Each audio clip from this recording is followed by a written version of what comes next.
जय हिंद दोस्तों, मैं आप सभी को आइडियल स्टडी पॉइंट में स्वागत करता हूं। मैं आप सभी के बीच लेकर आ गया हूं क्लास 10th के लिए आपका जो संस्कृत सब्जेक्ट है, जो पीयूषम बुक का ये चैप्टर नंबर हम 12 लेकर आ गए हैं। इस चैप्टर में हम लोग जितने भी ऑब्जेक्टिव और सब्जेक्टिव क्वेश्चन आएंगे एग्जाम में, वो सभी इसी वीडियो में कंप्लीट देखने वाले हैं। ठीक है, तो वीडियो को शुरू से अंत तक जरूर देखिएगा। तो चलिए स्टार्ट करते हैं। सबसे पहले हम चैप्टर का नाम बता दें। चैप्टर का नाम है कर्णस्य दानवीरता। ठीक है, और हम इसके महत्वपूर्ण बिंदु की पहले हम चर्चा करेंगे, जहां से आपका ऑब्जेक्टिव क्वेश्चन बनेंगे। कर्ण कौन था? तो कर्ण एक दानवीर था, याद रखिएगा। ठीक है ना, कर्ण सबसे दानवीर था, याद रखिएगा। आगे देखिए, कर्णस्य दानवीरता पाठ के लेखक कौन है? तो कर्णस्य दानवीरता पाठ के लेखक जो दोस्तों महर्षि भास है, महर्षि भास जी हैं। ठीक है, आगे देखिए, तो आगे बताया जा रहा है दोस्तों कि कर्णस्य दानवीरता पाठ कर्णभार से लिया गया है। कहां से लिया गया है? कर्णभार से लिया गया है। अगला है महर्षि भास के कुल 13 नाटक है। कितने नाटक है जी महर्षि भास के? लिखा गया 13 नाटक है, ये याद रखना है आपको। आगे देखिए, कर्ण को भगवान सूर्य ने जन्मजात कवच और कुंडल दिया था। भगवान सूर्य कर्ण के कौन थे? तो पिता थे, जो जन्मजात ही वरदान के रूप में कवच और कुंडल दिए थे। आगे देखिए, कर्ण सूर्य और कुंती के पुत्र थे। कभी कभी क्वेश्चन आ जाता है कि कर्ण किनके पुत्र हैं? तो सूर्य के ऑप्शन में रहेगा तो सूर्य मारना है, कुंती रहेंगी तो कुंती मारना है। ओके, दोनों होंगे। आगे देखिए, कर्ण कौरवों की ओर से युद्ध लड़ रहा था। कर्ण किसके ओर से युद्ध लड़ रहा था? तो कौरव की ओर से युद्ध लड़ रहा था। ओके, आगे देखिए दोस्तों, अब बताया गया है कि कर्ण जो है कौरवों की ओर से युद्ध लड़ रहे थे। कर्ण किनके? कौरव की ओर से युद्ध लड़ रहे थे। महाभारत में कौरव और पांडव के बीच में युद्ध हुआ था, तो कर्ण किनका साथ दे रहे थे? तो कौरव की ओर से। ठीक है, आगे देखते हैं। कर्ण को दुर्योधन ने अंग देश का राजा बनाया था। यहाँ पे या छूट गया है, यहाँ पे लिख दीजिएगा या बनाया था। कर्ण को क्या किया गया था? दुर्योधन ने अंग देश का राजा बनाया था, यहां पे या लगा दीजिएगा। ओके, आगे देखते हैं। आगे है कि सभी पांडव राजा पांडु पुत्र थे। राजा पांडु के पुत्र, सभी जितने भी पांडव थे, सभी पांडु के पुत्र थे, पांचों के पांचों। ठीक है ना, आगे देखते हैं। भगवान श्री कृष्ण युद्ध में पांडव की ओर से थे। श्री कृष्ण भगवान कहा किसके किस युद्ध में जो थे, किसके ओर से थे? तो पांडव की ओर से युद्ध में साथ दे रहे थे। आगे देखते हैं, पांचों पांडवों का विवाह द्रौपदी से के साथ हुआ था। जितने भी पांडव पुत्र थे पांच गो, वो सब किनके? तो द्रौपदी के साथ एक ही साथ शादी हुआ था। ओके, आगे देखते हैं। गुरु वशिष्ठ, भीष्म पितामह और कर्ण, यह सभी कौरवों की ओर से युद्ध लड़ रहे थे। गुरु वशिष्ठ, भीष्म पितामह और कर्ण, जितने भी हैं लोग, ये कौरव की ओर से लड़ रहे थे। आगे, धृतराष्ट्र जन्म से ही अंधे थे। धृतराष्ट्र जो राजा थे वो जन्म से ही अंधे थे। आगे है, धृतराष्ट्र की पत्नी कौन थी? तो गांधारी थी। आगे देखिए, महाभारत के रचना कौन किए थे? तो महर्षि वेदव्यास। आगे देखिए, महाभारत विश्व का सबसे बड़ा महाकाव्य है। आगे देखिए, महाभारत का अन्य नाम जय संहिता है। ये भी बार बार एग्जाम में ये सब पूछा गया है। ठीक है, इसलिए इसको अच्छी तरह से देख लीजिए, नोट कर लीजिए और याद कर लीजिएगा।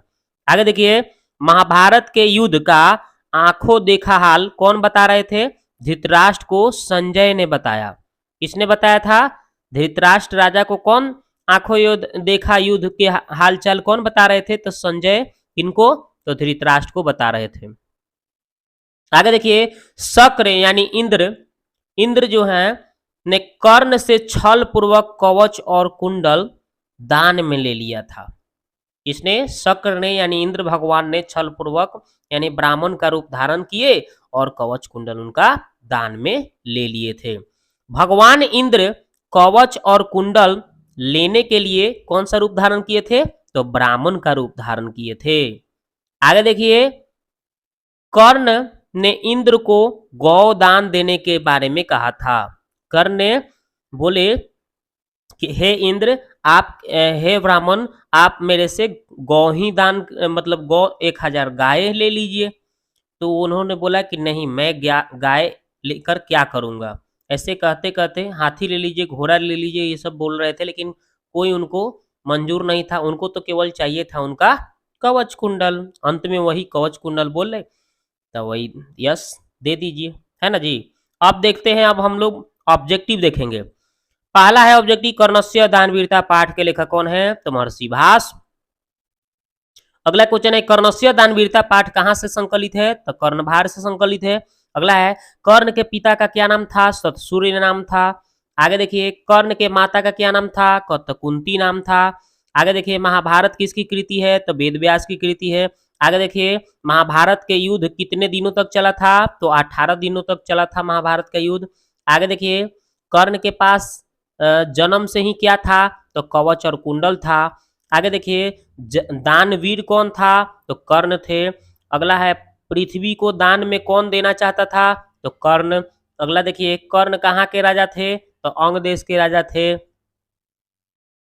आगे देखिए, कर्ण किसके पक्ष से युद्ध कर रहे थे? तो कौरवों के पक्ष से युद्ध कर रहे थे। इंद्र क्या चाहते थे? तो भिक्षा चाहते थे। ब्राह्मण के भेष में कौन कर्ण के पास कौन जाता है? तो इंद्र भगवान जाते हैं। आगे देखिए, कर्ण सबसे पहले ब्राह्मणधारी इंद्र को क्या देना चाहते थे? तो 1000 गाय देना चाहते थे। आगे देखिए, कर्ण अपना कवच और कुंडल किसे दान में दिया था? तो ब्राह्मणधारी इंद्र को। आगे देखिए, कर्ण को कवच और कुंडल विहीन करने की योजना किन की थी? तो कृष्ण की। आगे देखिए, समय समाप्त हो जाने पर क्या नष्ट हो जाती है? तो विद्या। आगे देखिए, अंग अंगराज किसे कहा गया है? तो कर्ण को अंगराज कहा गया है। अंग देश का राजा भी उनको बनाया गया था। आगे देखते हैं, कर्ण ने शक्र ने यानी कि इंद्र ने छल से कर्ण से क्या ले लिया था? तो कवच और कुंडल।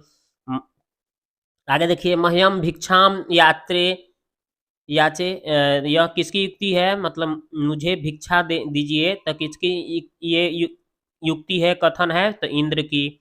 आगे देखते हैं, कर्णस्य दानवीरता किस प्रकार का पाठ है? तो नाटक है। सूर्य का पुत्र कौन था? तो कर्ण। कर्ण किसको कवच और कुंडल देता है? तो इंद्र भगवान को, इंद्र को। कर्ण किनको नमस्कार करता है? तो शक्र इंद्र को। कुंती का पुत्र कौन थे? तो कर्ण। क्या हमेशा स्थिर रहता है? तो दान। शक्र इंद्र किस भेष में प्रवेश करते हैं? ब्राह्मण के भेष में। मजबूत जड़ वाले कौन गिर जाते हैं? वृक्ष भी गिर जाते हैं। भास के कितने नाटक खंड उपलब्ध हैं? तो 13 खंड में। किसका मन सांप के जीव के समान चंचल होता है? तो राजा का। अब हम देखेंगे प्रश्न उत्तर इसका महत्वपूर्ण, जो आपका 16 नंबर में पूछे जाएंगे। पहला क्वेश्चन है, कर्ण कौन था? परिचय दें। तो इसका आंसर है, कर्ण कुंती और सूर्य का पुत्र था। कर्ण कर्ण को जन्मजात से ही पिता सूर्य के द्वारा एक कवच और कुंडल प्राप्त था। जब तक ये कवच कुंडल कर्ण के शरीर में रहेगा, तब तक संसार में कर्ण को कोई नहीं मार सकता है। कर्ण सबसे बड़ा दानी थे। अगला क्वेश्चन है, दानवीर कौन था? पठित पाठ के आधार पर लिखें। तो आंसर है, दानवीर कर्ण था। जब भगवान इंद्र ब्राह्मण के भेष में जन्मजात कवच और कुंडल भिक्षा के रूप में मांगते हैं, तो कर्ण अपने जान के परवाह किए बिना अपना कवच कुंडल भी ब्राह्मणधारी इंद्र को दान में दे देते हैं। ठीक है, आगे देखते हैं, कर्ण कौन था और इनकी विशेषता क्या है? तो आंसर है, कर्ण कुंती और सूर्य का पुत्र था। इनकी विशेषता यह है कि इनके पिता सूर्य के द्वारा वरदान में जन्मजात कवच और कुंडल प्राप्त है। यह कवच और कुंडल जब तक उनके शरीर में रहेगा, तब तक इनको कोई नहीं मार सकता है।